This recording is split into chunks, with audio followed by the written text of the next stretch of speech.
All right, hey guys, thank you for joining us on this Tuesday at TFL HQ here in Boulder, Colorado. I just want to say I'm very grateful for all of you, and including Tommy here. So Tommy, what are we talking about today? Well, today we have the Hyundai Santa Cruz at the offices, which is the new compact truck made by Hyundai. And we've done a lot of testing with it. Unfortunately, we couldn't tow with it because it doesn't have a hitch, but we did do everything else, including load tests. We did an off-road test, we did a slip test on it.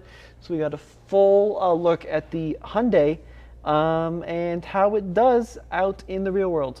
It's funny, Nathan and I did a video last week saying this is a significant new vehicle, and all the comments were like, no, it's not.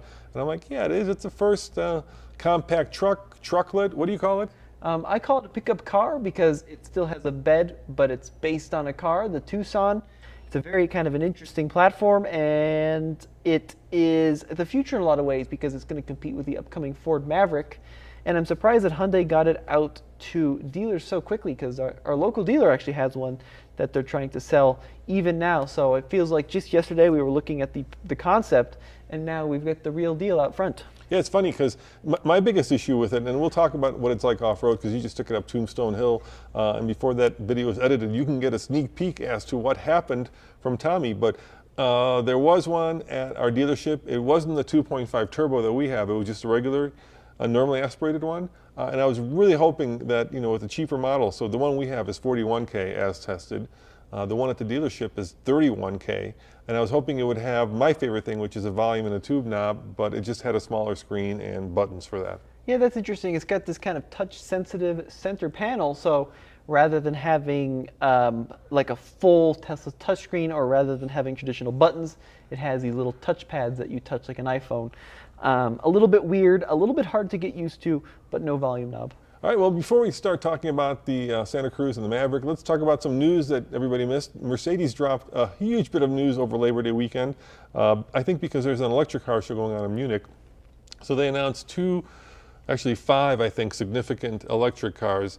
The EQB, which is a B-Class, the EQE, which is the E-Class electric. The EQB is the GLB. The GLB, yeah. The electric version of it. The EQS, which is their big flagship sedan, all electric, of course. And then the most interesting one, which we did a video on, is the EQG, the new G-Wagon. And there's an AMG, right, as well? The EQS sedan gets an AMG version. And then there was the Mercedes Maybach EQS, which is an SUV concept. That's right. Yep. So I was doing a little bit of thinking, Tommy, and I am completely flummoxed as to these names of now many of these vehicles. Okay. Right? So once upon a time, like you said, Mustang, and I knew exactly what it was, right? But now, since everybody's shifted into these like alphanumeric names for vehicles, it's gotten so confusing, especially with Mercedes, right? Some of the Mercedes are now like, I want to say like 3 different letter number combinations that are super confusing. So I think it's time for the manufacturers to really rethink this alphanumeric thing and go back to like what Volkswagen or what Porsche are doing, right? Even though Porsche has like weird names that are hard to pronounce, like the Taycan, not the Taycan, right? The Macan, not the Macan, the Touareg or the Touareg, depending on how you say it. At least they're real names and they're easy. So I'll give you an example. I think like the best name of any new vehicle right now is the Taos. Super easy, easy to remember, easy to advertise, much better than like an alphanumeric blah, blah, blah, blah, blah. So the good news about the Mercedes, though, is that nothing changes in the lineup. So you still have the C, the E, the S, the G. It's all the same lineup. You just add an EQ in front of it, which means that it is electric. The one thing I'm kind of flummoxed by is the G-Wagon, the EQG, which is the electric G-Wagon. The concept, for some reason, has a square spare tire carrier. No, it's a squircle. Oh. It's a rounded square. A squircle. Is that what they call it? They literally call A it that squircle? in their statement. It's a square. How are you going to put round? That sounds vaguely pornographic. And I don't even want to I'm know. not going to touch that one. I know, but it just sounds vaguely wrong. I'm sorry. A squircle. Yeah, that's You can imagine what, like, I was trying to, but I ended up doing a squircle. And I'll leave it up to your imagination. So I didn't include an image of it. We have a video on TFLnow that you can watch for the EQG, but yeah, it's in the back. It has the spare tire carrier that's not a spare tire carrier on that concept. It's just meant to be a locked box that you can put your charging cable in or whatever you want to use with it. Yeah, it's definitely a little weird. Now, other things in the news, Honda has teased an off-road version of its Passport called I think it's called the Trail Sport, if I'm right, Zach? And it looks to be targeting Subaru's wilderness trim of off-road adventure vehicles. Yeah, it's about time that Honda got in the game. I was a head scratcher, Tommy. Honda has some incredible off-road motorsports vehicles, right? Motorcycles, side-by-sides. But they're, as far as I know, they're the only Japanese company that doesn't do like off-roaders in their car segment, which is really weird, right? I mean, Mitsubishi does it, Nissan does it, Toyota certainly does, and I'm wrong. Mazda also doesn't do any off-roaders. Nope, Mazda doesn't play in that world either. But now it looks like Honda will, at least a little bit, with the off-road focused Trail Sport line. Now, as you mentioned, they also have side-by-sides, and the Ridge line also, has got some kind of off-road panache around it, at least a tiny bit. Huh? But the Trail Sport looks to be perhaps a lifted model. I don't know. We don't really know a whole lot of details about it, but we'll hopefully find out in the coming weeks because it's due by the end of 2021. So, hey, can I give you a little hint of something that's happening? Secret?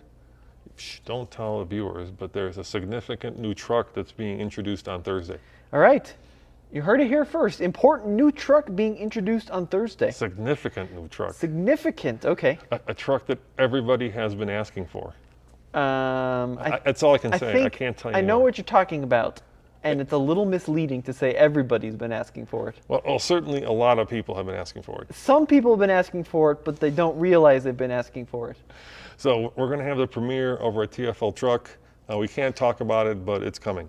So Alex asked a good question in the comment section. He says, can you compare the Santa Cruz and the Ridgeline? And then some folks are saying throw the Maverick in there.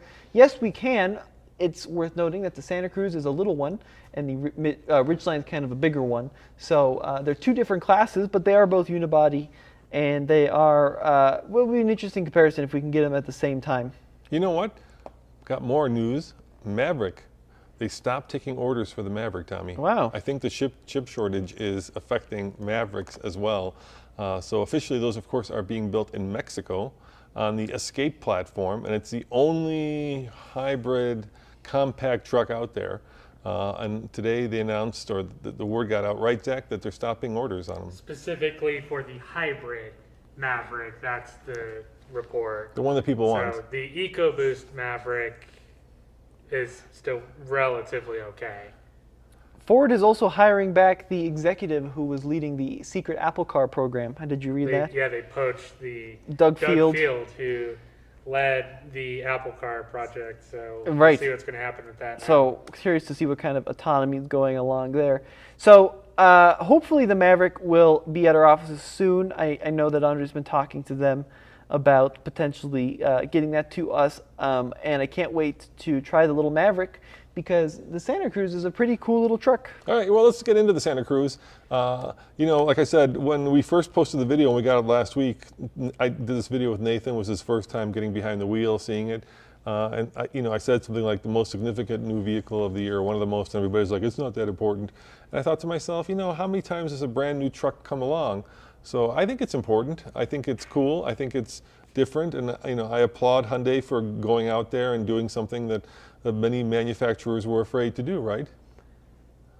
Yes, I think it is significant, but I think that Ford has sucked all the wind out of the room by launching the Maverick with a standard hybrid and a standard sub $20,000 starting price. I think that was a really good idea, and it certainly took some of the wind out of the Santa Cruz sales. You know what's crazy, Tommy? For the longest time, we've been doing this, 11 years now, Ford kept saying, we're not going to build a small truck because people don't want small trucks, people just want the big F-150. There's no value proposition. It's not something that the customers want. And then lo and behold, they decide to build a small truck and they sell 100,000 of them overnight. It's crazy. Well, the interesting thing there is Ford said they wouldn't bring back the Ranger for a lot of years because they said it would poach sales from the F-150. And now they brought back the Ranger, and now they're bringing in an even smaller version. So very cool to see that. Yeah, and the Ranger's actually selling really well. It's it's up there competing with all the other mid-sized trucks. So when we got this, of course, we were very curious to see if the Santa Cruz is more than just a Tucson with a bed, right? Because it is a Tucson in the front. it is a Tucson in the front. The funny thing is, so you look at it and you're like, oh, it's a Tucson in the front. But when you get them directly side by side, you realize that every single piece of sheet metal on the front end is totally different. So none of it is interchangeable with the Tucson. It's actually more angular and kind of more aggressive. But yeah, in the front, mechanically, it's pretty much a Tucson. Anyway, we're going to go towing with it, but then, you know, the one we got from Hyundai didn't have a hitch, so we really can't install a hitch on a vehicle that doesn't belong to us. So unfortunately, we weren't able to do that. But we are going to drag race it because it is mighty quick.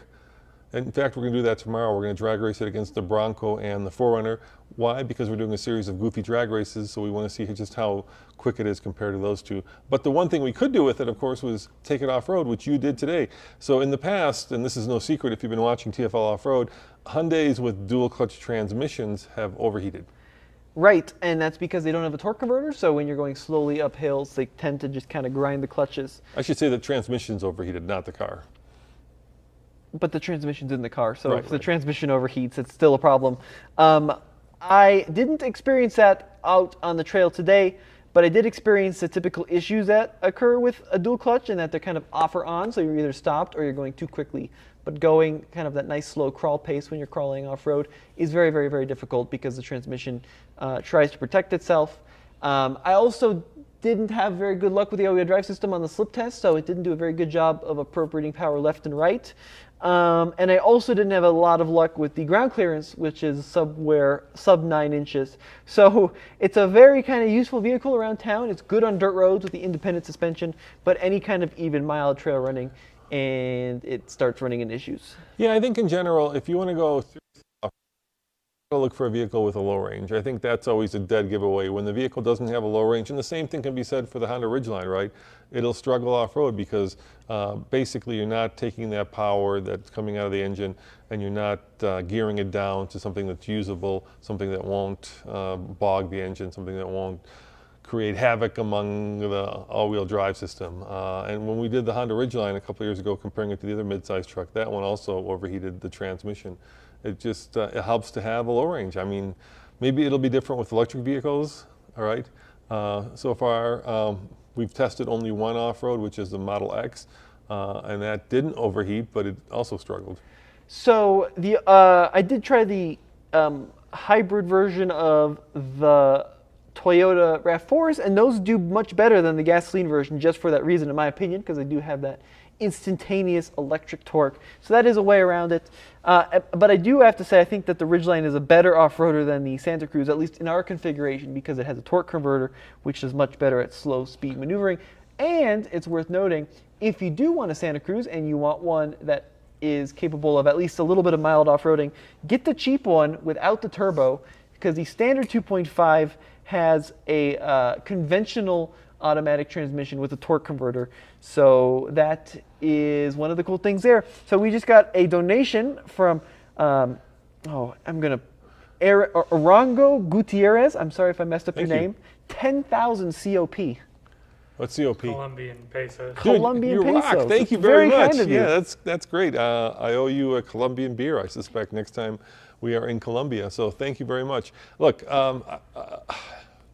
on a scale of 1 to 10, Tommy, with 1 being like, you know, this thing is so bad off-road that don't even bother, to 10 being like it just rocks my world, where would you literally put the Santa Cruz on that scale? Well, if you need to use a Santa Cruz to get to the trailhead on the dirt road, or maybe the mild forest road, I think it's fine. Yeah? So 1 to 10. Well, I don't want to give it a number because it's going to be not a very good number. So it'll be in the lower numbers, not the higher numbers. Right. Is that what you're saying? It definitely struggled. I'll put it like that. So Arango asks, I love the show. Thanks for all the honesty and fun. When will we know more from the Explorer Timberline? I just did a video with the Explorer Timberline from the Chicago Auto Show. So if you want to see one up close and personal, I think we put it up on TFLnow, Zach. And then as soon as we can get our hands on one, but you know, getting our hands on one of these is never as easy as it might seem. So we really either at the, at the mercy of the manufacturer or of owners who want to bring them by and let us test them. But yeah, we just can't go to a dealership and pick one up because, well, you can't get vehicles now. Yes, that's a great point. And Ford's been very slow of getting vehicles into the fleet as well, so it's a real challenge getting the Timberline. So it will be coming soon, I promise. Maybe not soon, but it will be coming eventually. The Timberline, of course, is the slightly off-roady version of the Explorer. $5 from Amund. He says, I live in the city. Thank you for the $5. So I love the overall size of the Santa Cruz, but a 4-foot bed is so small. Wish you could get it as a 2-door king cab and a 5-foot bed. Amun, you are a perfect transition to this next question that I'm going to ask Tommy. So thank you very much. So you guys you did 2 videos today with the Santa Cruz. The first one's you took it off-road, and that's coming up on TFL Off-Road. If you want to see all of our videos, go to tfl-studios.com where we have all of them and the news and the podcast. But the second video you did was you try to put a whole bunch of different things into the bed of the Santa Cruz, right? I see a lawnmower sitting over there. I see a bicycle over there. Yep. I see an ATV that we try to put into it. So tell me about that. You don't want to spoil the surprise? Look, it's a good vehicle for the city. It's a very useful vehicle. Are you saying if you can't say something nice, don't say something at all? I need some time to kind of figure out my thoughts on the subject. So ours has the integrated tonneau cover, which is not an accessory. It's actually included on the truck, and it takes up a good 8 inches of a 4-foot bed.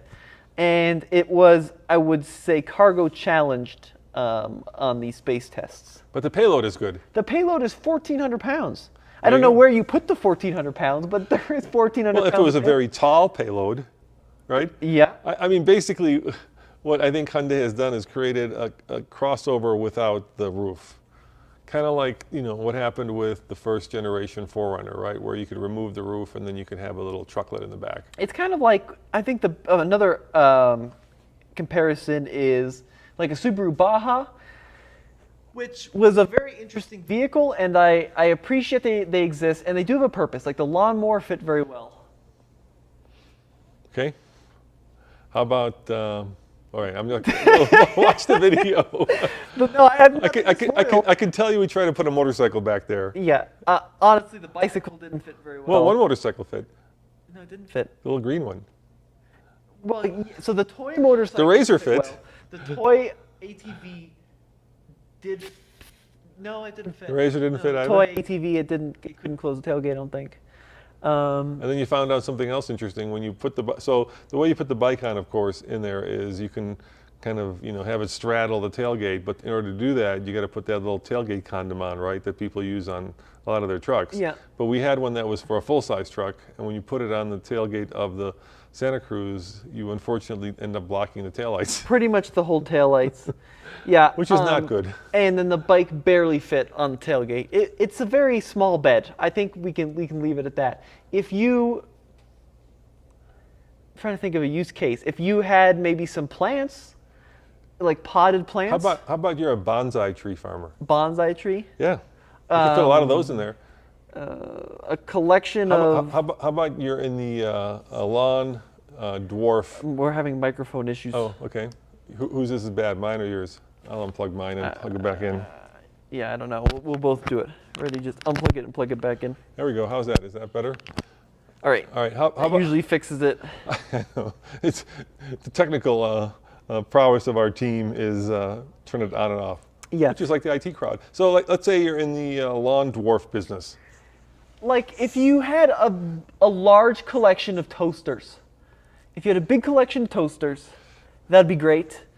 Like I'm really struggling to see what kind of hobby would work. Maybe surfing. Lawn darts. Lawn darts would work.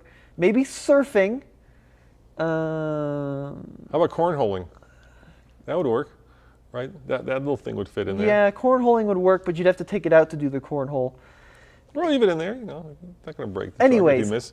I think maybe planting if you're like if you're a casual. So what you're saying is if you're like a casual garden and you need to go to the garden center and pick up some dirt and some plants, that's great. Right. I mean, I'm even thinking like for a long camping trip, you could put your stuff in the bed and then close the tonneau and then lock it, which is cool. Yeah, that part's really cool. But then at that point, why wouldn't you just get the Tucson and then just put it in the trunk? I mean, you just brought your grandma home from Florida, right? So you flew down to Florida because she's getting up in the age. You kindly brought her home on the plane, gave up your first class seat, which was very nice. Yep. It was a free upgrade to your grandma and grandpa. And then, you know, they, for some unbeknownst reason, like travel with all, like you said that she likes like a specific knife. So when she commutes between Florida and Colorado, she has to bring her knife along, and she's got a lot of weird things like that. So they have a lot of luggage, probably too much luggage, right? For having two places. Right. So could you like fit all of their luggage in the bed and then close the roller cover so that it would stay dry if it were raining? Would all that stuff fit? Like two roller boards and like, what do they have? Like two big like square pieces of luggage? No. Okay. Yeah, it's a very small bed, and I know it's for cities, which is it's a city truck. But it's a big truck. But it's not that big. But at some point, you have to ask the question. I mean, doesn't SUV just make more sense? I think the Santa Cruz looks cooler. I think it's a great piece of design. I just think that the functionality of it in the real world is rather limited. So it's sitting next. I'm looking at it. It's sitting next to Case's Cummins, right? And that dwarfs it. But when you compare it like to the Bronco, it's not that much smaller in terms of length. Okay, so some interesting comments coming in here. Okay. Gage says we just need to take the hatch lid off the Insight and make a homemade Santa Cruz. There was another comment. I'm sorry, I'm not going to say your name. But the comment was, Chevy announced their new truck would be released on Thursday. Is this the new truck you're talking about? Blink twice if yes. You're just going to have to stay tuned and find out. Yeah. That's funny. Yeah, there's a lot of new trucks coming. You know, there's a Hummer, there's a Rivian. These are all announced. There's a new Tundra, right?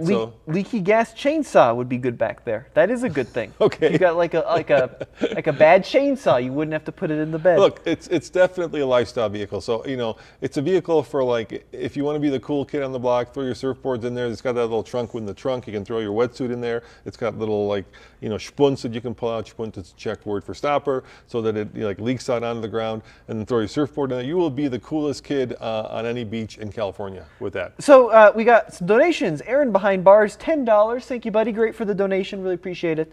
Have you heard about Honda's new Trail Sport trim that they teased today? Not sure if it will be a replacement for the HPD or an actual performance trim for the CUV and trucklets. Thank y'all. Yeah, so we talked about it at the beginning of the show, but we will hopefully get hands-on with the Trail Sport fairly soon. Yeah, we got some news coming on that. Once again, can't talk about it, but stay tuned. We definitely have more coming on that. And Andre's man, Mr. Toe Piglet, coming in with $9.99. Toe Piglet, dude, nice to see you. Thank you very much. He says, aren't unibody vehicles bad for off-road? That is a common conception, but I don't think it's actually a true deal. There's a lot of examples of unibody vehicles. Jeep Grand Cherokee. Jeep Grand Cherokee, yeah, always been unibody, and they can be exceptional off-road. The smaller Cherokee, yeah, unibody. Land Rover LR3, believe it or not, that was mostly unibody. Defender. Not sure that's a great example, but the LR3, LR4 Defender's kind of half and half. It's kind of weird. No, it's unibody. I just don't think it's a good example of being anyway. A good off-road. So I don't think it really matters whether, you know, what really counts, I think, Tommy, are the basics, right? Good tires, good ground clearance, good approach, good departure, low range. Yeah, the unibodies. I mean, the modern day unibodies are so stiff that in some cases are even stiffer than body and frame vehicles, which, by the way, is not necessarily what you want. Sometimes you want a little bit of frame flex in there, but yeah, the stiffness isn't the issue. You can have unibodies with solid axles, like the Grand Cherokee out there have. The WJ has solid axles and unibody. The Touareg, that was all unibody. That was incredible. That was really good off-road, so not necessarily a problem. It's more the lack of a low range, the lack of traction aids, and the lack of good tires that are really a problem. And approach, right? Well, the approach angle was really poor, and it doesn't have underbody protection. Yeah. Look, I don't think that the Maverick is honestly going to be much better. On the road, that little Santa Cruz, where it lives 99.99% of the time, is incredible. It's an incredible on-road vehicle. It's got tons of power, 281 horsepower. You know, the Maverick is based on the Escape, which is also the platform for, of course, the Bronco Sport. And the Bronco Sport was really good off-road. Yes, but it has this really cool twin-clutch rear diff setup, which the Maverick doesn't have. So the Bronco Sport in the Badlands has this really awesome sophisticated rear differential that'll basically simulate a locker. It's a 2-clutch system. The Maverick, on its best configuration, will only get the 1-clutch system, but will for sure give it a go. Other pros of the Maverick, it tows a lot, 5,000. It does tow a lot, and it's, you know, the thing about the Maverick, and we sat in it, Andre and I sat in it at the Chicago Auto Show, and it was nice to get like hands-on with it. I think the biggest pro is it's much cheaper, right? The base one's supposed to start at just over, what, 20K when you add in the delivery, and then it goes up to like 30 something. I mean, the one Santa Cruz that we've got sitting here is 41, and for 41, under normal times, you can get a pretty nice F-150, right? So if you're a truck needing person, chances are for 41,000, I would probably go for, if you're a truck person and you need the versatility of a pickup, the towing of a pickup, I'd probably go for a full-size truck.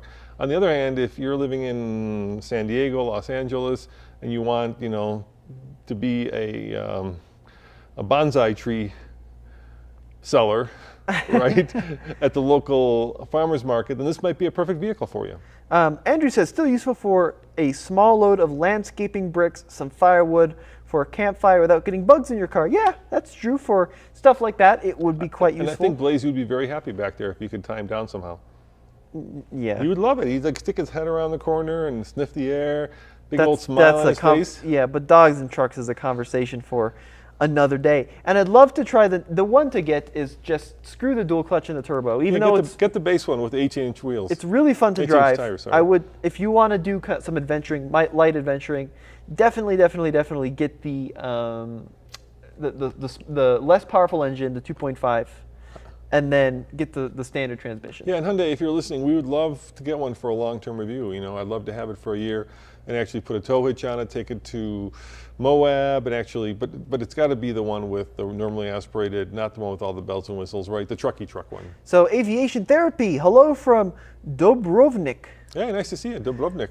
He says, do you see electrification of the Santa Cruz and Maverick in the future like what the F-150 has done? A big thank you for the $5. Yeah, for sure. You know, the Tucson, which it's based on, there's a hybrid version of that coming, so I don't think it's a stretch to imagine that there will be a hybrid version of the Santa Cruz as well. And there's already a hybrid version of the Maverick. The base truck is going to be hybrid, although I have heard reports to the grapevine that the dealers are not going to be stocking those. That's going to be like a special order thing, maybe for fleet customers. I could see fleet customers loving it.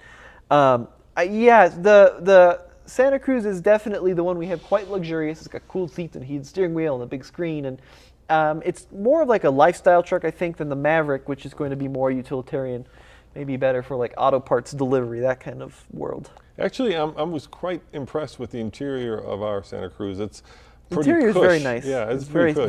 it's a great thing. It's the best driving vehicle with the bed I've ever experienced on the road. It's really fun to drive, super sporty. It's great. Yeah, the one thing I don't get though is like, why are there power seats on the driver's side but manual seats on the passenger side? I'm like, that's a weird kind of cost cutting. Yep, that's a good point. With the Bronco and now the Maverick, what will Ford do to the next Ranger to avoid cross-model shoppers, says Matthew Robertson. Well, there's a new Ranger coming, the next iteration of it. But I got to tell you, dude, right now I think Ford is just like struggling to stay afloat building the vehicles that they've announced, right? They just basically said that they weren't going to build the Bronco pickup truck, which makes a lot of sense. I mean, I don't know how they'd have the bandwidth to do that. They can't, build the vehicles that they've announced, right? At least build them in the manner that they want to do them, in the time that they want to do them. So I think it makes sense that they killed the Bronco pickup.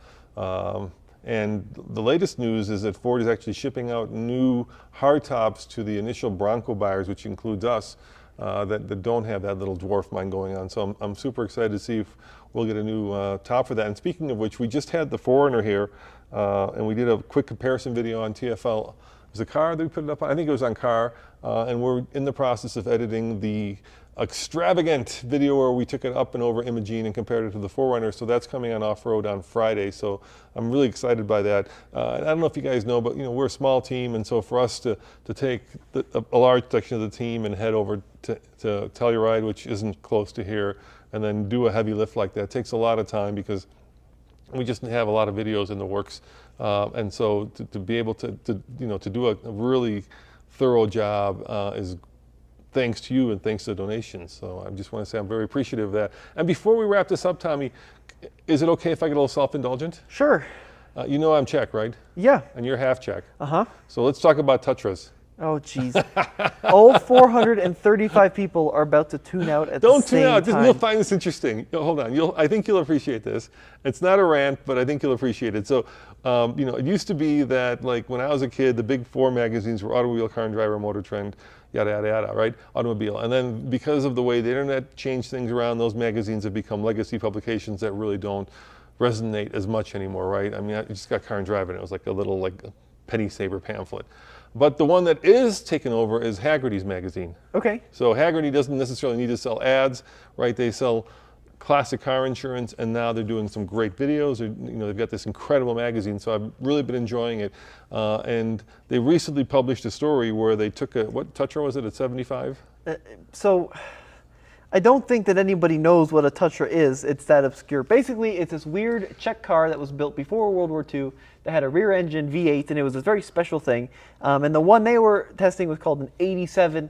And the backstory is there's like this common folklore that it was called the Czech secret weapon, because the lore goes all these Nazi generals were driving these Tatras because they were fantastic to drive, and then they would end up dead because they would roll over in the corners. Yeah, the lore is that the Tatra killed more Nazi generals than the Allies.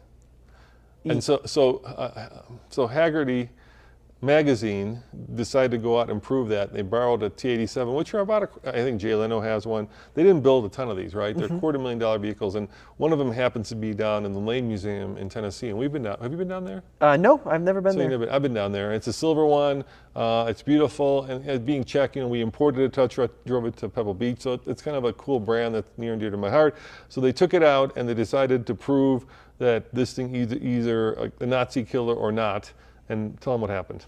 Well, basically they were proving that like the swing arm rear suspension, because the engine in the back would swing around and then it would fold underneath the car and roll over, which is basically the same thing that the Corvair's got all the criticism from Ralph Nader in his book Unsafe at Any Speed.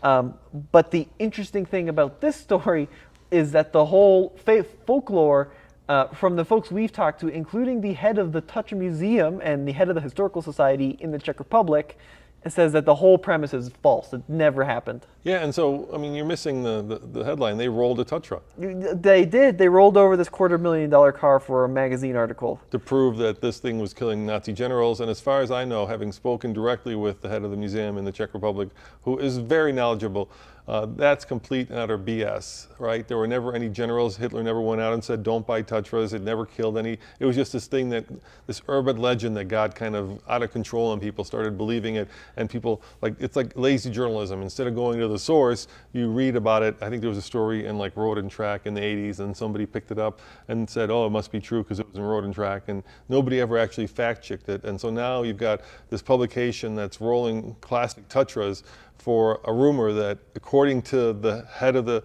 Tatra Museum, is complete and utter nonsense. To be fair, in order to contact the head of the Tatra Museum, it's like in this very Soviet-looking town in the south of the Czech Republic. Yeah, and they only speak Czech there, so it's a very hard thing to navigate. But now that everybody has tuned out, the one conversation that people are going on and on about is little diesels in pickup trucks. And in my opinion, first of all, diesel hybrids I don't think are going to really be a thing, because you have batteries which are stupid expensive, diesels which are stupid expensive, add them together and you have a very expensive vehicle. And diesels are kind of dead in America. I know there's been rumors about a diesel engine coming to the Tundra. I personally don't believe that's true. I also don't believe a V8 will be in the Tundra. I don't see that happening.